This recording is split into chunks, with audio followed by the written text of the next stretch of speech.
So today's exercise on the fifth precept.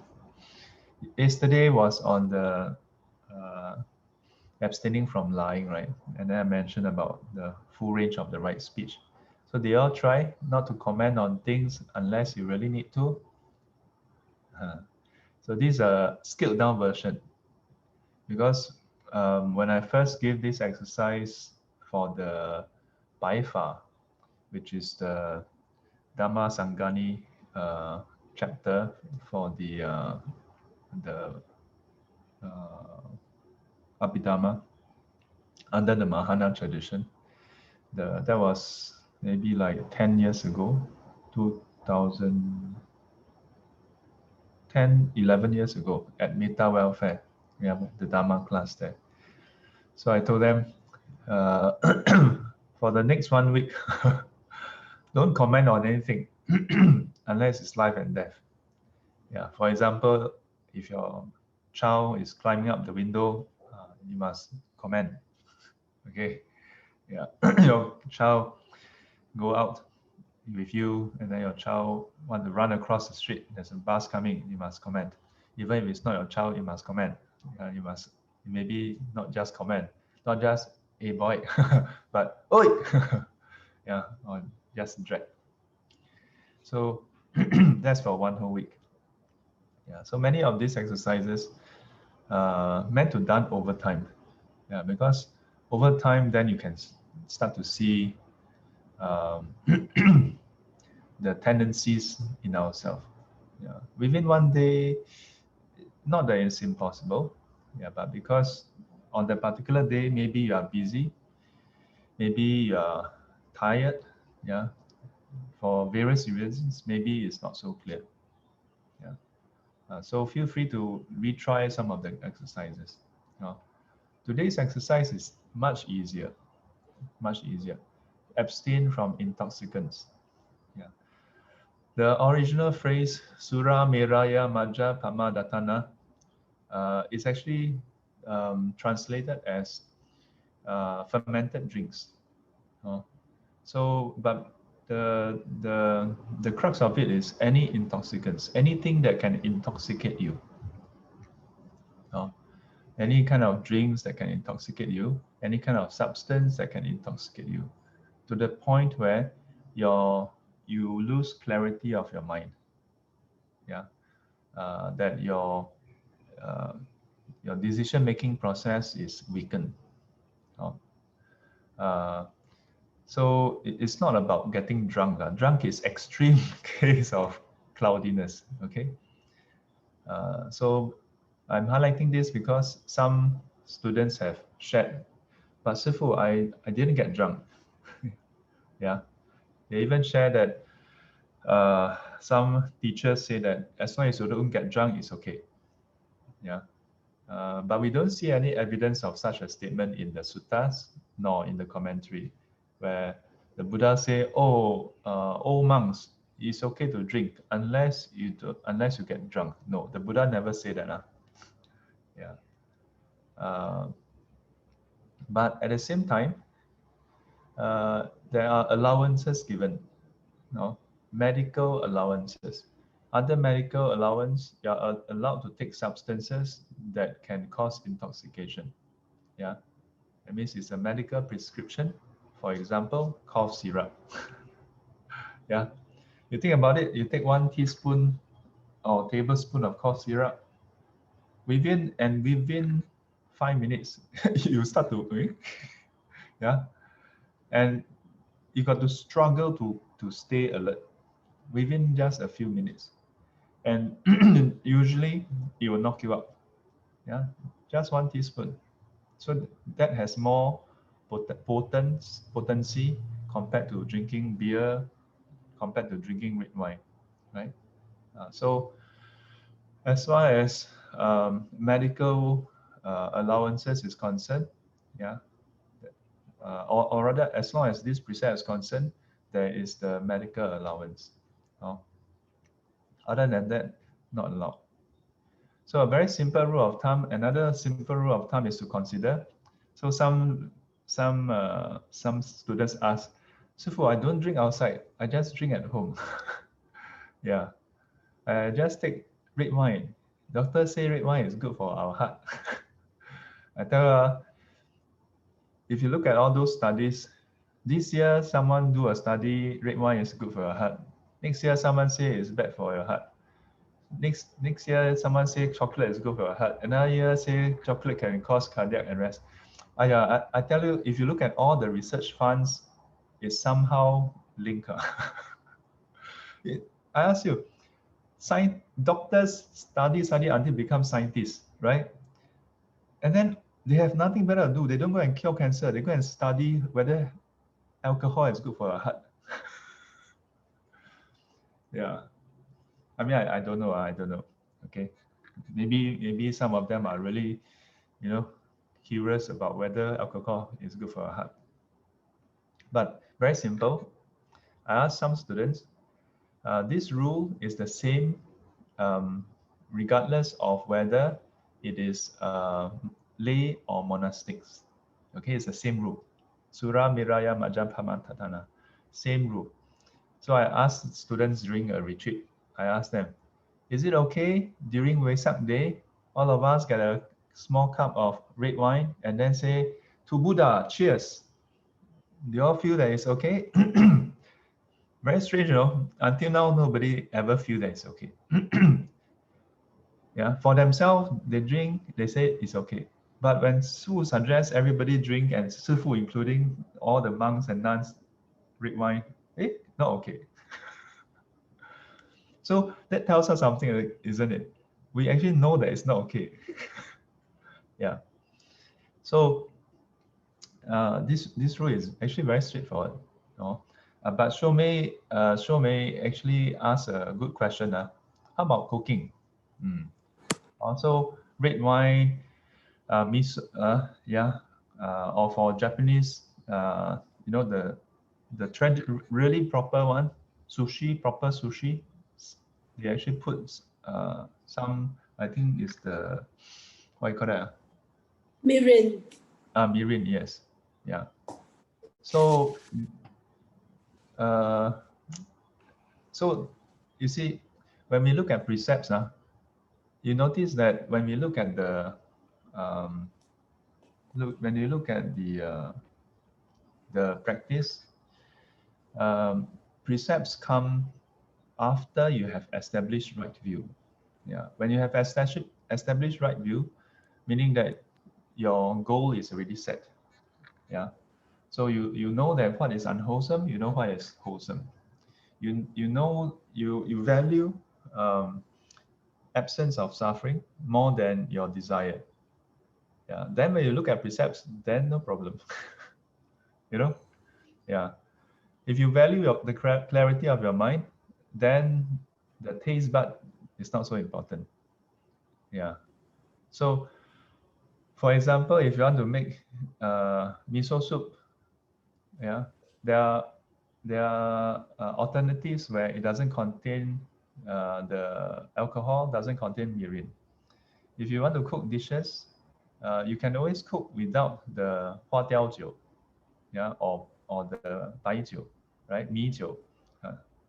Yeah, so there are always alternatives. So sorry to disappoint some of you. You ask a monk, I cannot tell you okay. I know that some other monks may say okay. So this is the joke. You know what is the joke? In our monastery, we have Vina class every week. So my senior monk, he said, 哎呀，我们人就是这样子，我们要持这个戒，说是要持这个戒，但是又要钻法律漏洞。我们找这位律师，律师慈悲，这条戒，这样子可不可以？哦，不可以。哦，感谢法师，感谢律师。我们再问对位，律师慈悲。Yeah, so we say that we want to observe this precept, then, but we want to do it in a certain way that is not according to the precept. Then so we ask one Vinaya master. This Vinaya master say cannot. Then we say, oh, thank you, Vinaya Master. Then we go and look for another one, second opinion. We ask until we find one variable who say, can lah, can lah. Then we say, oh, see, that variable say can. Oh, so, but there's also a counter argument. What about if you cook until all the alcohol has evaporated? Yeah, if it has all but evaporated, then there's no more effect, isn't it? True, true, absolutely true, right? Because ultimately everything is just chemical, ma. As long as it has lost its chemical efficacy, then it's no longer alcohol technically, right? Agree or not, Sume? Yeah. Yes. So that's what most people say, right? When they cook, then it's all but evaporated. So the interesting thing is that there was this YouTube clip that I saw made by some of those like Mythbuster, similar to Mythbuster kind of channel. They are not even Buddhist, you know. There's no religious connotation or anything, but they were just curious. so, so they took beer and then boil in an open plate, yeah, and they boil and they measured the alcohol content.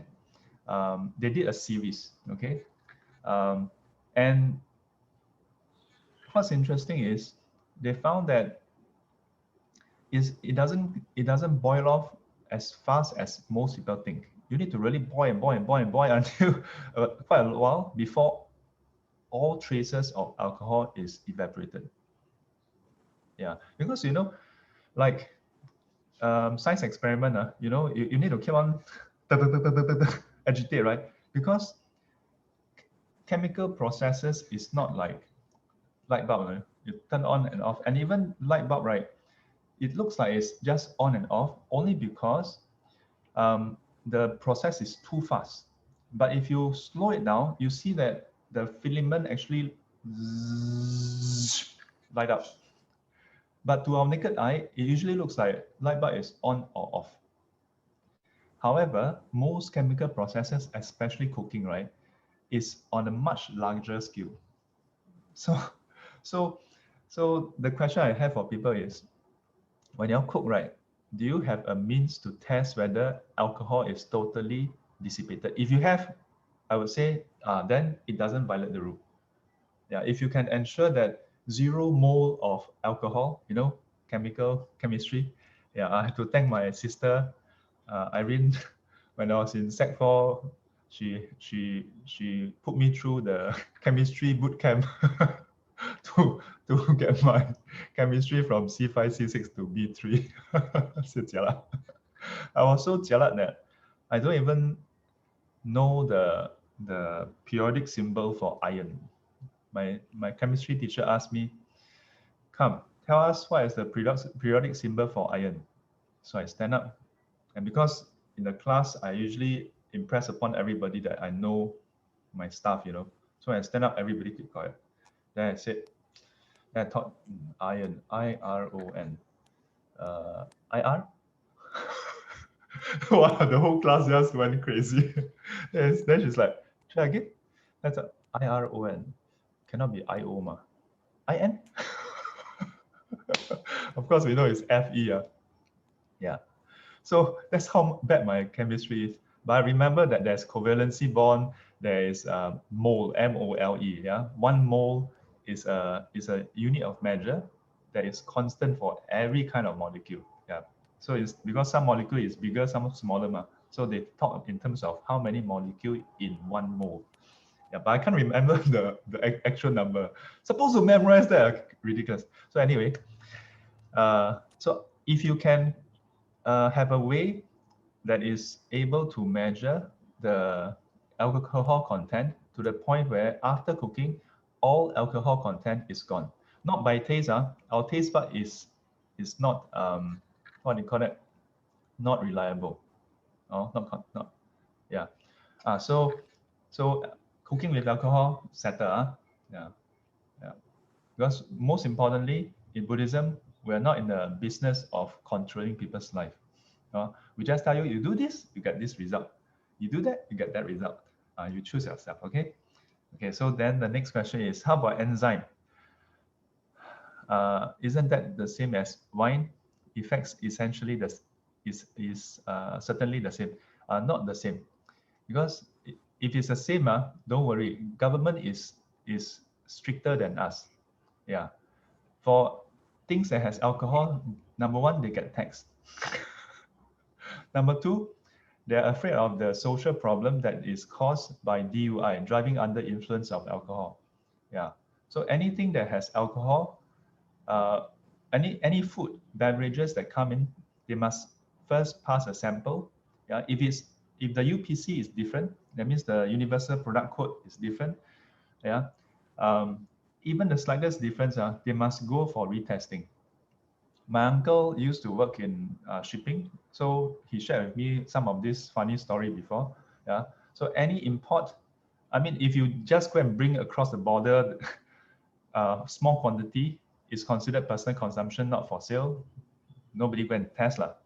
But anything that's imported to Singapore that has alcohol content, well, will be taxed accordingly. Yeah.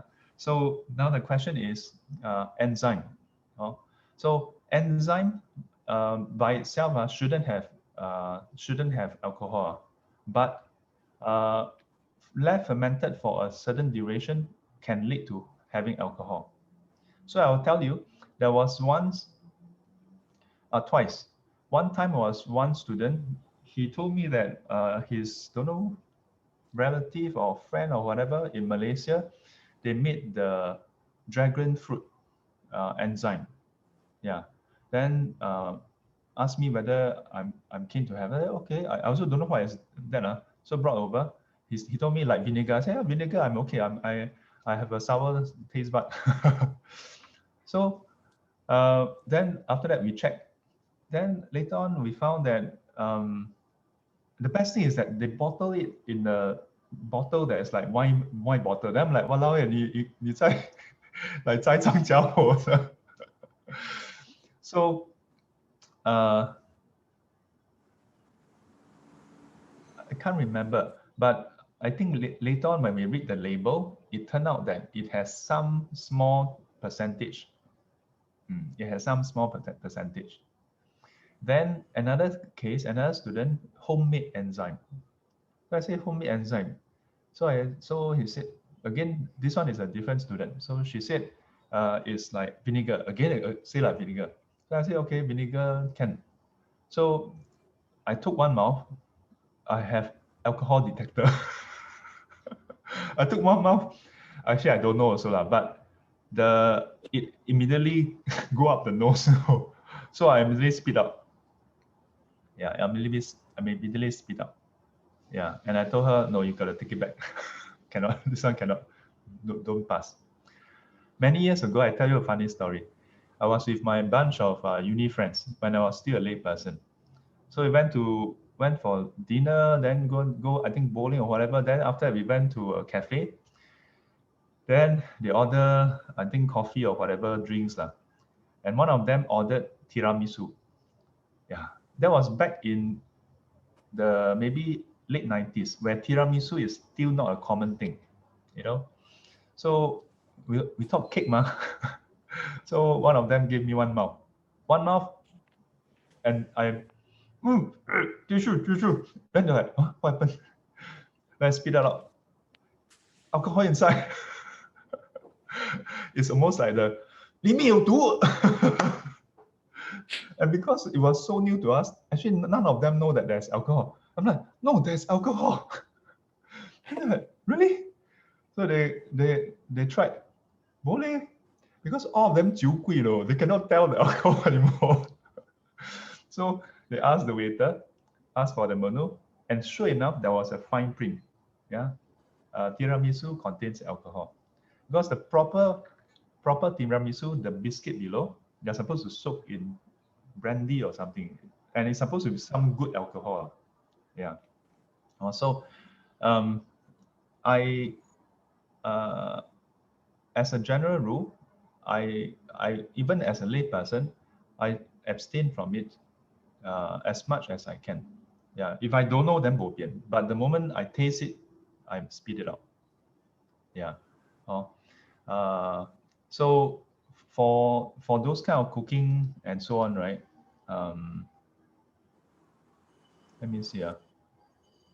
So for food, drinks, where possible, avoid it.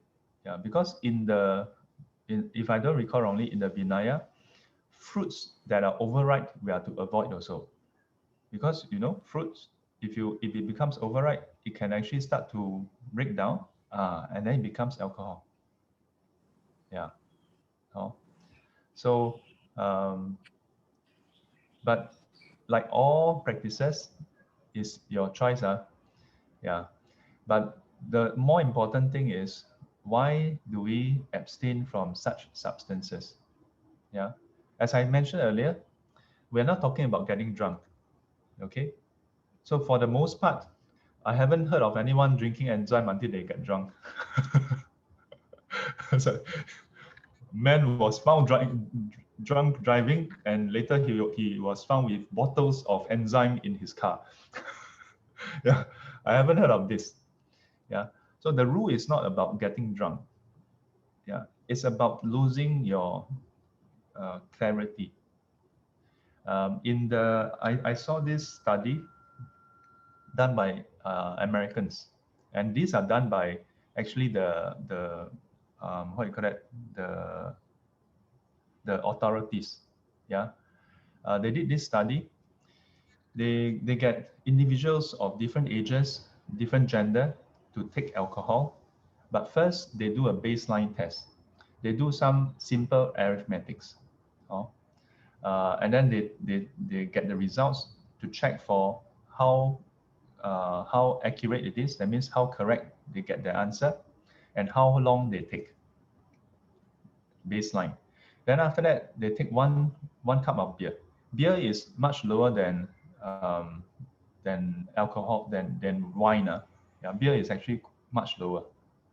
So they just take one cup of beer. Then after about 5 minutes, let it go through the system. Then they take again. They repeat this over 7 cups, and they measure the results 7 times. And this is not just one or two person, over hundreds of individuals. Guess at which cup does it affect the results? Number 7 cup? Number 6 cup? Number 5? Yes. First cup, it affects already. Yeah. After 1 cup, it affects. So this test, testing for your response time and your accuracy, is tested by most countries in terms of driving. Why? Because if you are driving and you see something in the distance, you need to accurately identify whether that object is moving towards you, moving away from you, it's not moving, is it moving left or right, and how fast is it moving? Will you clear it? Accuracy. And then from there, how fast can you respond to it? Yeah. But they cannot let them drink and go and drive and see whether they knock into somebody. So they just make them do mathematics. And it's very simple. It's not doing Laplace transform. So don't think that, oh, Sifu, that is biased, because some people maths are not so good. No, they do simple plus, minus, times, divide. And they measure against their own baseline. So they're not measuring against other people, not against GCE O level. They're measuring against their own baseline, and the results show it's a downward trend. So when I saw that study, I thought it's very interesting, because it's not even done by Buddhists. Yeah, this is something that is basically just a science. It's a fact. You take any amount of alcohol, it impairs you. Yeah. As to the degree, that's another question. This precept is about impairment, that you value the clarity of mind so that you can do your practices and work towards your liberation. Now ask yourself, if you know that you have cancer, and you know that you take a certain substance, it will eat your cancer cells by just 0.001%. Would you still say that No, just 0.1%. It's okay. I can still go for more chemo. Would you do that? You wouldn't, right? So why should we still have so much consideration for alcohol? But this is a decision that everybody must make. But don't make the decision starting from the result first. Don't make the decision based on, oh, I eat this, I eat that, and that all this food has alcohol. Can I eat? No, you must start off with why don't take alcohol. Yeah, it has nothing to do with all those food. Buddha has nothing against some of those chocolate that contains cognac. Buddha has no issue with them. They didn't even exist in Buddha's time. It's about for those who want clarity of their mind. Minimally, clarity can help you observe the precept. Then on a deeper level, clarity can help you develop concentration. On a much higher level, then clarity can help you have that presence of mind, that mindfulness that can help you to practice, to discern wholesome, unwholesome states. Okay? Thank you, Shomei. Don't like that, leh. I answer, then halfway through you sit back like that. My answer not what you want to hear, is it?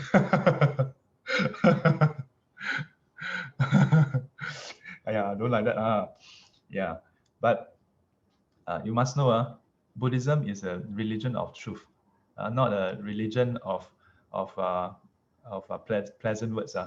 So hope you all understand. Okay, yeah. If you find me in another life, no, I don't think so. Another life, I should still tell you the same thing. I don't think I will ever tell you otherwise. Amitabha. Have a day of clarity ahead. Amitabha. Yeah, and thank you, Shomei, for her question. Because I don't think I don't know the rest of you every time cook 花带酒 vroom vroom walk hey vroom 花带酒 vroom vroom, then don't dare to ask. Luckily, Shomei asked for you. Okay. Bye bye. Okay, Bye bye. Thank you, Sư Phụ. thank you, Sư Phụ.